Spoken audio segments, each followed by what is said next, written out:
saw this movie. I truly love it. Did you all love it? Yeah.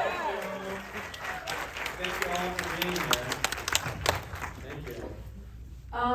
Yeah, I mean, I watched this movie for a second time last night in theaters, right where you sat, so I know what it's like. And, I mean, this movie is so scathingly funny, and I love it so deeply. And I was reflecting today on a film, as we often do after we watch something. And it's so liberating to watch something that isn't just like trying to pry at some sentimentality. Do you know what I mean? Like there isn't an attempt to make us like I love imagining what the bad version of this movie is. Like at the end, like Signet, like there's like some kind of revelation, and we're like, fuck, I'm like her. My friends are. You know, this like kind of like pathetic matrix that we're all sort of forced in through a lot of movies. So thank you, that's what I'm trying to say, for avoiding that and instead letting us laugh and give us something visually really compelling. Yeah, I just skipped the bad version, and I thought I was just gonna do the good version. Yeah. Or at least I aimed for that. I don't know if that's. You did a good one. Yeah. My first question, when you make a movie, because there's so many, how do you know which one to make, right?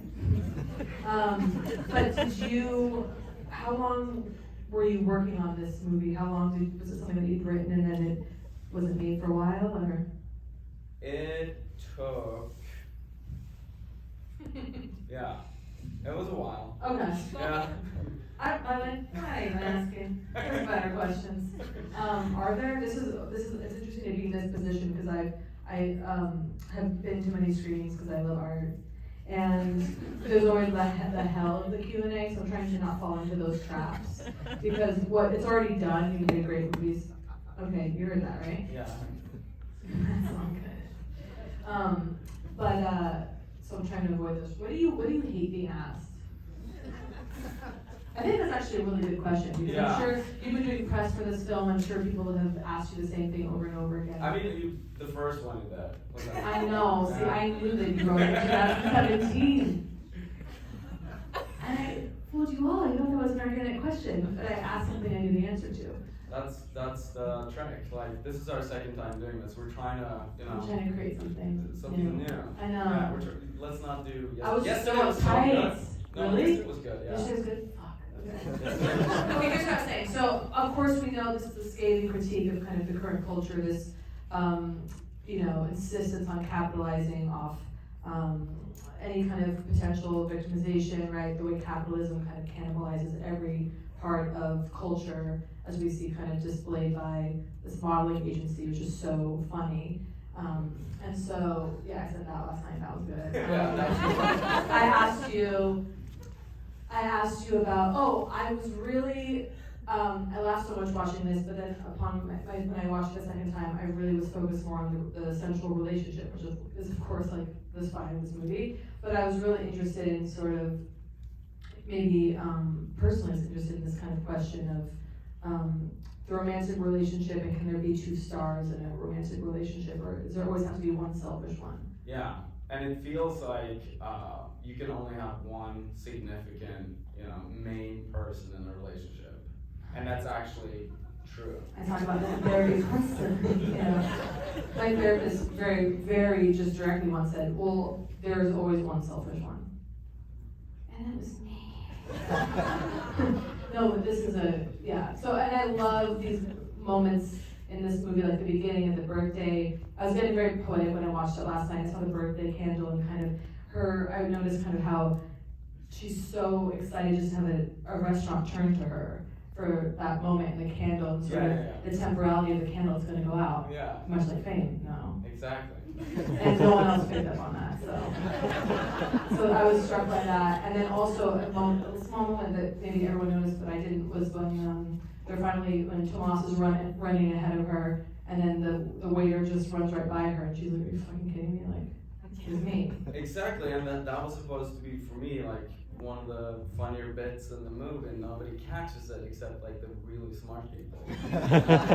Probably because I'm used to being in front of the camera as well. That's the vibe from there. Can I ask, are there any Norwegians in the audience today? Oh my god! I love, why Norway? Yeah, I just picked the most random country to go to. Yeah, yeah, totally. And you were born there. Yeah. See, whereas I chose to be born in California. Yeah. So, it's interesting. And then our work is different. But very, but also overlap. Yeah. And. But you're brave for like, staying here and doing the whole LA thing. I love Hollywood. And this movie, there's always themes here that could be tied to Los Angeles, right? Sort of, are you on Ozempic? Right? There's kind of this moment right now with certain drugs. Yeah. Yeah. There's If that gave you a rash. You couldn't see it. Oh, you see it, yeah. It feels like so I started writing this film as soon as I moved to LA, actually, and I think it really influenced Signa, the character. I think it was like around when I met you. Yeah. There was like 1982. Yeah. Right? Yeah. Well, because I love your work, and there was a short I saw of yours, a place called Reality. Right. Is that when you first moved here? That, yes, exactly. Watch that. Vimeo.com/. Has it been taken down? It's up. It might seem like it's gone, but it's Okay, because I recently tried to look for it, and I could find it. I just remembered through memory. Okay, it's there. Check that out. There's a lot of work actually of yours, which could be found on your Vimeo page. I'm just plugging it, but it's true. Like, go. There's so much on there. But okay, so this makes sense. See, I'm unearthing. This is what ideally a natural conversation would happen. I've unearthed that you wrote this when you first came to LA. And the themes are right. It makes sense. Yeah. It just makes sense. Also, can I just say, are there any Entourage fans in the? So there's a mention of in Entourage. It's like there's one character who's trying to be very sophisticated, and this person is saying, "Do you want to go to the Nuart?" As like, "Whoa, she's smart." So you guys, you count for like being LA smart for being here and watching. It's a very sophisticated choice for you guys. Yeah, we're not at well, we are The AMC. The AMC, yeah. Should I look at my purse for what are the other smart things? What was from last night? Yeah, that's a good one. Yesterday. Let's see. I asked you. Oh yeah. Was anyone here yesterday? Like, didn't remind us. No freaks came back for more? Okay. Yeah, what I was curious, but you guys, jokes aside, the performances are remarkable in this. And I was thinking about also today, the actor who plays the drug dealer is really phenomenal. He's insane. Yeah. I get away. Yeah. Yeah, there. Every role. There's I could probably say things.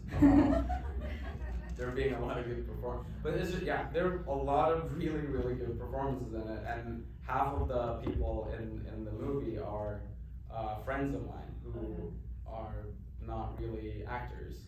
Yeah. And I think just Norwegians have something in them, like some effortless quality. Yeah. Out here, it's different. Well, it's funny because I performed in Oslo. I was brought there by a museum, so careful. And when I went there, on my way there, they were like, they're not gonna laugh at you. They're in the culture, they're not gonna laugh. Honey, they were howling. But I'm just saying, is that like something that people say, like, oh, they're not gonna laugh out loud? Yes, I think that's true. The Norwegians in the audience, is that true? You're not going, what do you do here? Notice me silent. I'll break ya. Okay, also, a couple. They're jet lagged. Yeah. They're straight off the plane. Yeah. There's one of the funniest, I think it's such a brilliant scene in this is when Tomas and Signa are having sex and she's asking him to talk about her funeral. I'm just going through best ofs now. Hope that's okay. Yeah. So I love that. Yeah. Good one. I also was thinking, one of the actress's name who plays Christine. Christine. Yeah. She, in the beginning, she's this like kind of hot and cool about her, just as an actress. Like I was watching her, and then it becomes like slapstick, so funny. I think one of my hardest laughs in this is when she's severely kind of mutilated once the hoodie becomes involved and takes on a new form. Yeah. And when laughing, just recalling it, when her friend said like, "This is a book." It's funny. And then she looks out. Yeah. And she's like, and there's one there. Yeah, it's just so funny, and that kind of like, holy shit, it is a book. It's like that, and this sort of like this the humiliation of trying to get the adulation and the love that you think you deserve or you fantasize about one day receiving, but can usually only really receive in death, or once you've actually exited your body in some way, either through mutilation or. Yeah, and the part about the performances is that we made this rule that you can't play it for comedy. There was like we said that think of this as like a very serious drama, and the characters are like just helplessly stuck inside of a drama, and it's only the audience who gets to laugh or knows that it's a comedy.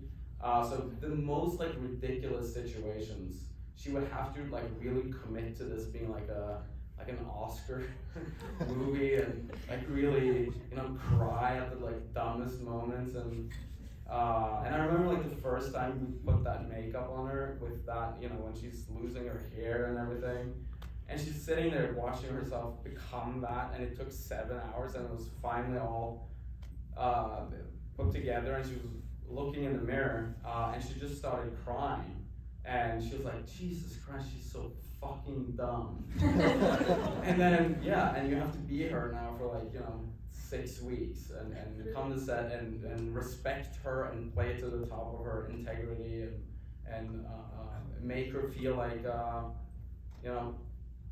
it's so easy to mock her, of course, and that was the hard thing, to avoid mocking Signa in the movie. I'm amazed at the ability for everyone in this movie to stay in that like drama-esque performance style. I had to put my monitor constantly in like different rooms, and rooms that were like soundproof, because I was cracking up too much from them. It's just like, because they can't acknowledge the funny in it, it feels just someone kind of like has to laugh, or I don't know. So that became me, and I had to move myself out from the situation. Well, good job creating that tone, because I mean that is why it's able to go to these completely absurd places, because it is emotionally so grounded. Again, I would love to imagine the bad version of this. Yeah. We could all stick around and do that. Okay, it's very unless, Jesus. Okay, Museum of England. Yeah.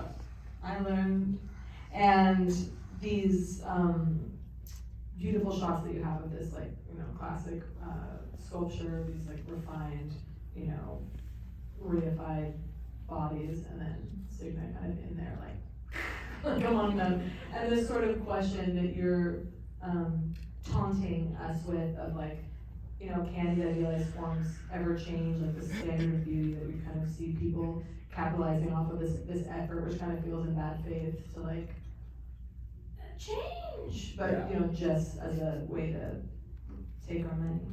Yeah, I mean it was the thing of like you want to make something that feels at least for that scene, something that felt both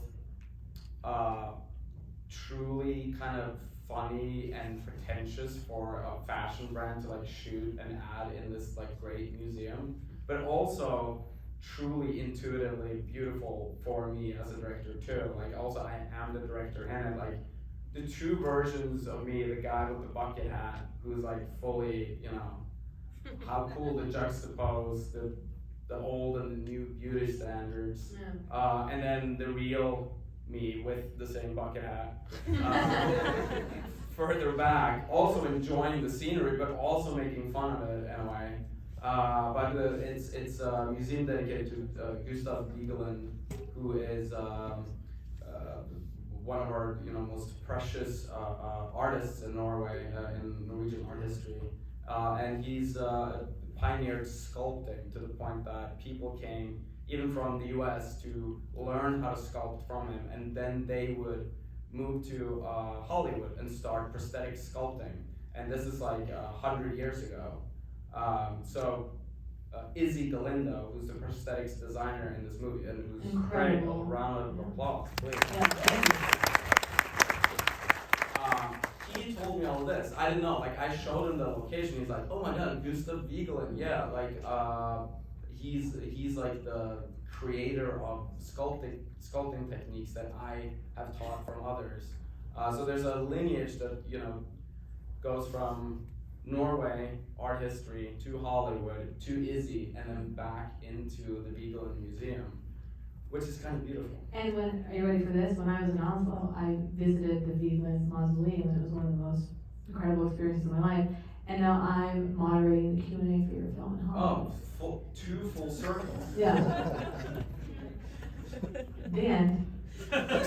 We do have to, I think maybe if there's a question or two, and then we're gonna go to the huge party. Okay. Most references, folks. He wants 3 movies that inspired the film. 3. 10, 9, 8. Oh, it's so hard. Or debt. Oh, my 3? It could be 1, doesn't have to be 3. Okay, great. Thank you. The truth is that I don't really like body horror as a genre, but I love the prosthetics. And so I wanted to kidnap body horror prosthetics out of the genre and put them into a romantic comedy drama relationship thing. Yeah. Like in my head it was, what if like a Woody Allen movie suddenly had body horror like that? You did it, doll. But thank you. Yeah, thank you. One more. And who? I don't know. Okay. I have not been inspired by anyone in real life, of course. No one is bad around me. Okay. Yes, of course. There are, yes. There's even quotes from people I know in Signa's mouth. Give us one. You don't know her. Oh, what do you mean? Wait, what? I get it. A chef never reveals the real people in their food. Yeah, reveals what the sauce, who the sauce is made of. Yeah. Okay, I guess everyone, we have to go home to our families now. Chris, thank you so much. Thank you everyone for coming. Tell your friends about this movie, please. And we're gonna go to a bar called. Oh, is it going back to the nickel mine? The Yeah, nickel mine. Nickel Mine. It's incredible. The sex is crazy there. Throughout the street. And if you say that you've seen the movie, they might let you in. Yeah. So. Go. Guys, that's great. Done. Thank you all for coming. Thank you all. For myself, at the Nuart Theater through Thursday, so tell your friends. We're going to have a show starting shortly, so if you can pick up your trash, I appreciate it. And thank you to Nuart. Thanks, Kate Berlant. You guys know. Let's just stay here. Yeah.